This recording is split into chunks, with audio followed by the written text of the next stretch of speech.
Hiniling ng Department of Justice sa Manila Regional Trial Court na mag-issue ng whole departure order laban kay Lieutenant Colonel Ferdinand Marcelino.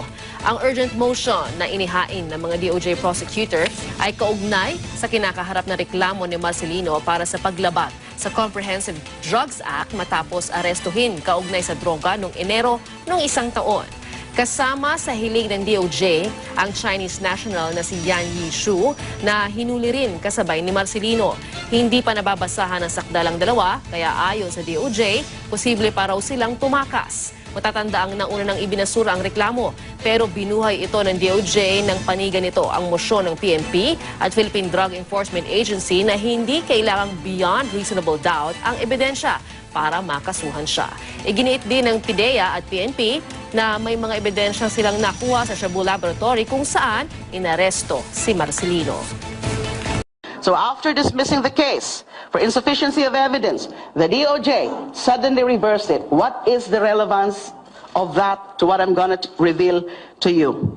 I asked the permission of the one who forwarded the text to me from Marcelino. The texts were sent to this other cell phone of mine. Kasi halos hindi ko na nga ito gagamitin eh.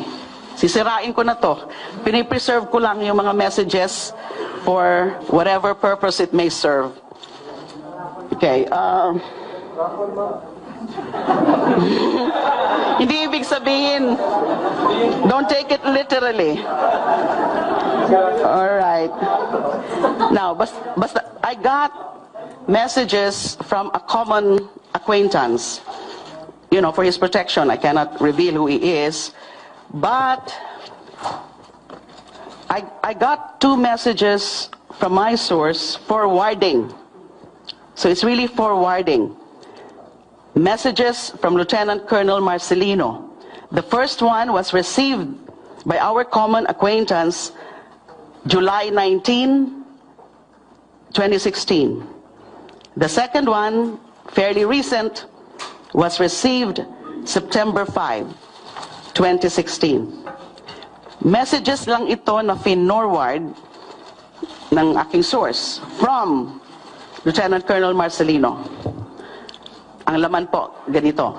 This is verbatim. A message I got from Lieutenant Colonel Marcelino. This is the July 19, 2016 message. Mista, good PM. Magpasalamat lang sana ako sa lahat ng tulong at efforts mo for me habang ako ay nasa kulungan. I can never thank you enough, Mista. Hindi pa ako masyado makagalaw at labas ngayon dahil ang daming gusto kumatay sa akin, Bok. Di ko pa din mapuntahan si Senator LD, obviously referring to me, Laila De Lima, LD. Kasi ginagawan kami ng mga fabricated stories. There are also some groups who is trying to convince me to speak against her. But rest assured na hindi ako pagagamit sa kanila, Mista. Not only because I really appreciated and forever indebted sa inyo ni Ma'am, but because the people deserve no less than the truth and justice. With my little knowledge and brief encounter with her, I never doubted whatsoever her integrity, Mista. Magpasalamat din sana ako sa kanya personally when everything settles down. Ingat lagi and maraming salamat uli, Mista. That was July 19. The more recent message, a shorter one, na finorward ulit sa akin ng source ko, September 5, 2016. So the message from my source, I got a message from Lieutenant Colonel Marcelino, quote, Mista, pressures against me are mounting, and they would even reopen my case. But rest assured that I will never give in to them, Mista. Please tell Senator L to keep faith and be strong. I want people to know that these things are happening now. Meron pa rin iba akong mga ibang alam. Hindi lang ako nakakakuha pa ng clearance from them kung pwede ko na rin i-disclose sa inyo. through our common acquaintance kanina, nung nabasa ko nga po itong media report na ito, when I woke up this morning, na-reverse na yung kaso against Colonel Marcelino, I immediately texted our common acquaintance of Colonel Marcelino to disclose what he texted to me. He forwarded through you.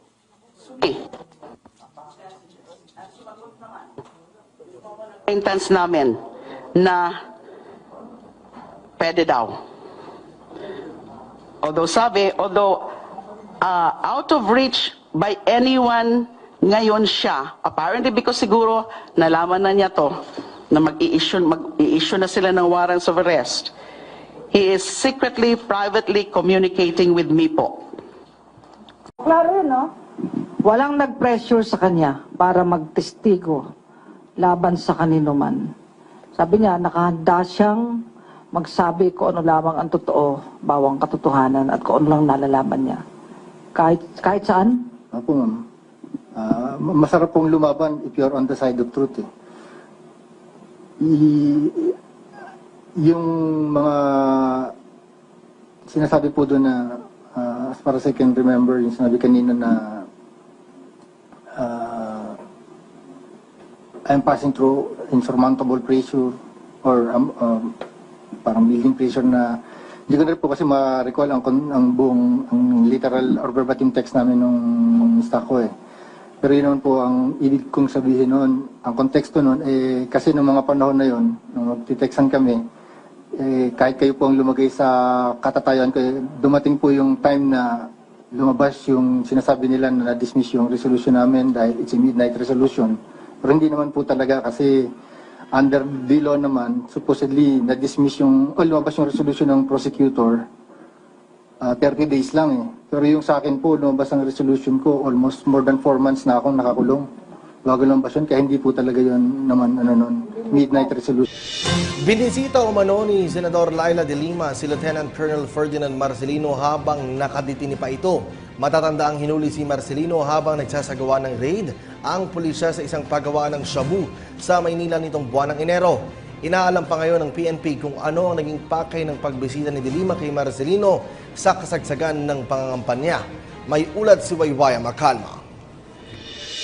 Sa ilang buwan na natili sa PNP Custodial Center sa Campo Crame si Marine Officer Lieutenant Colonel Ferdinand Marcelino matapos nitong mahuli sa isang shabu clandestine laboratory sa Maynila ay iilang katao lamang ang maaaring makapasok at makausap nito sa loob.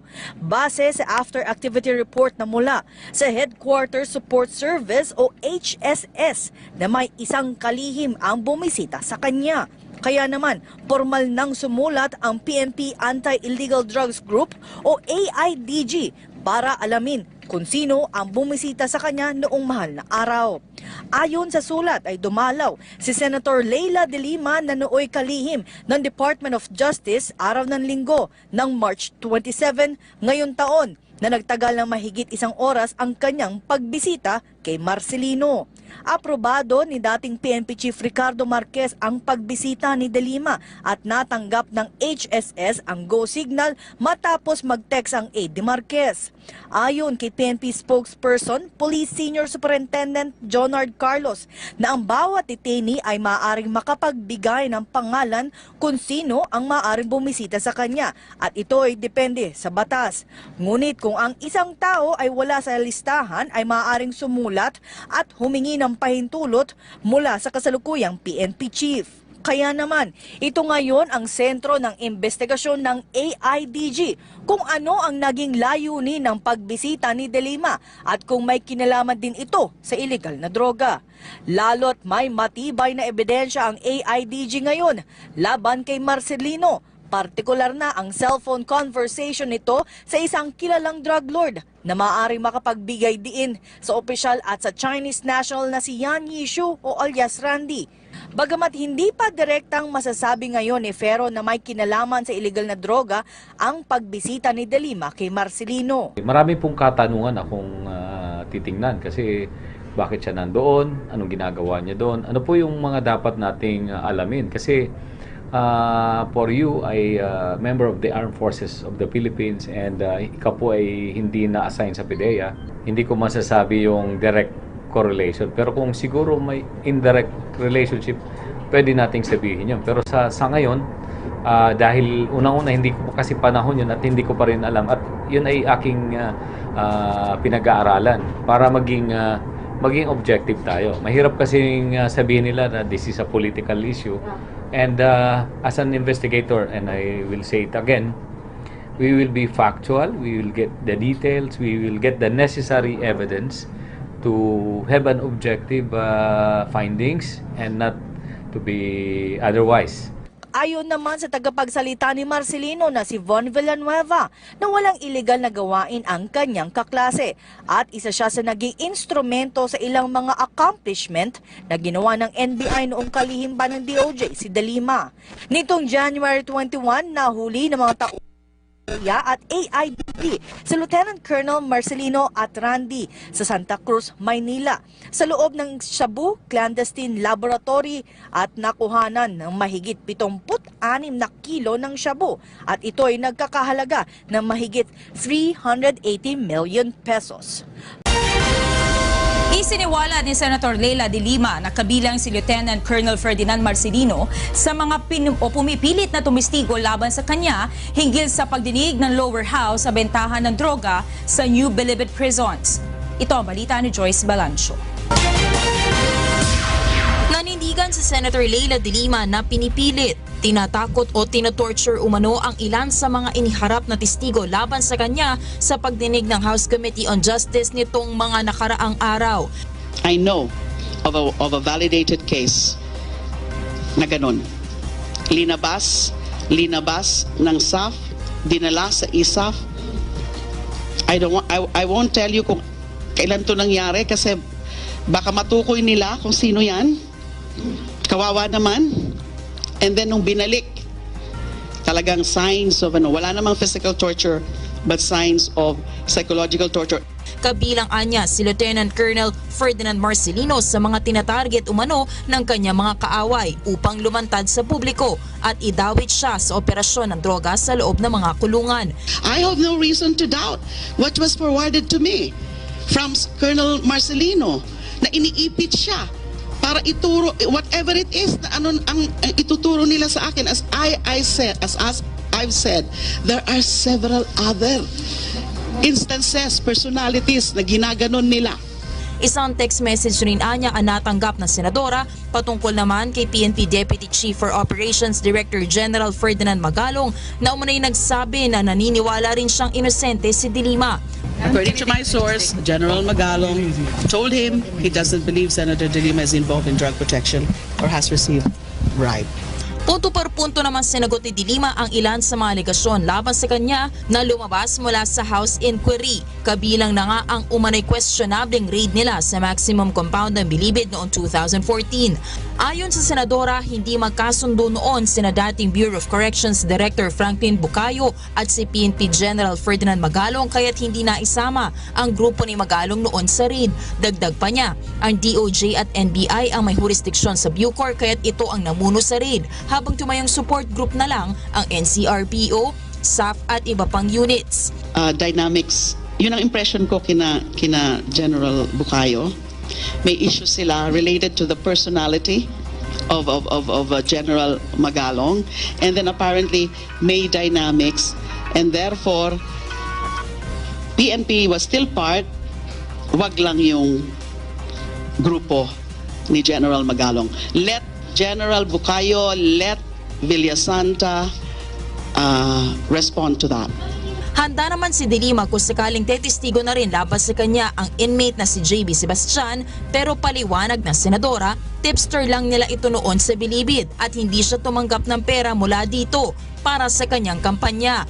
Ipinag-utos rin anya ni De Lima na ilipat rin si Sebastian sa Building 14 kasama ang Bilibid 19 matapos ma-issue na nabibigyan siya ng special treatment. Samantala, itinanggi naman ng senadora ang aligasyong maliban sa kanya ay may mas mataas pang opisyal ng pamahalaan noon na nakinabang sa drug operations sa kulungan. Sino pa ba ang official na yellow na mas mataas sa akin noon when I was Secretary of Justice. I was an alter ego of the President, and therefore, the only one higher than me is President Pinoy himself. And so are they saying it's my President who is also a beneficiary of these things? Of course not. You know Pinoy. I mean, very outlandish, very outrageous. Ayon kay Senator De Lima, pansamantala muna siyang umalis sa kanya tinitirhan ngayon dahil sa banta ng kanyang buhay. Pero nanindigan ng senadora na hindi siya magre-resign at pinag-iisipan na rin ang ilang legal actions upang maprotektahan ang kanyang sarili. Samantala, sinagot naman ni Senadora Laila De Lima ang ilang mga akusasyong ibinabato laban sa kanya. Kabilang narito ang usapin sa drug lord na si JB Sebastian. May ulat si Eunice Monte. Bago magsimula ang Senate hearing sa di umano'y extrajudicial killings, ay muling ipinatawag ni Senator Laila De Lima ang media para sa isang press conference. Dito, kanya inihayag na nanganganib na ang kanyang buhay dahil sa kaliwat kanang pambabastos at death threats na kanyang natatanggap mula nang i-anunsyo sa publiko ang kanyang numero. Sa katunayan, binasa niya pa sa media ang ilan sa mga text messages na di umano'y kanyang natatanggap. Harassing, intimidating text from this number. Kasi ito ang numero that the committee had so recklessly allowed to be publicly disclosed in the course of the inquiry the other day. I told you about it. I issued a statement in respect to that. Tuloy, hindi ko na magamit itong numero na to. Halos wala nang pumapasok na mga legitimate na mga text. Puro na lang mga pambabastos. Puro na lang mga pananakot. And even calls, non-stop. Although halos wala naman akong sinasagot kasi kapag hindi ko naman kilala ang numero, hindi ko talaga sinasagot. Pero the fact na non-stop, lalo na nung isang gabi,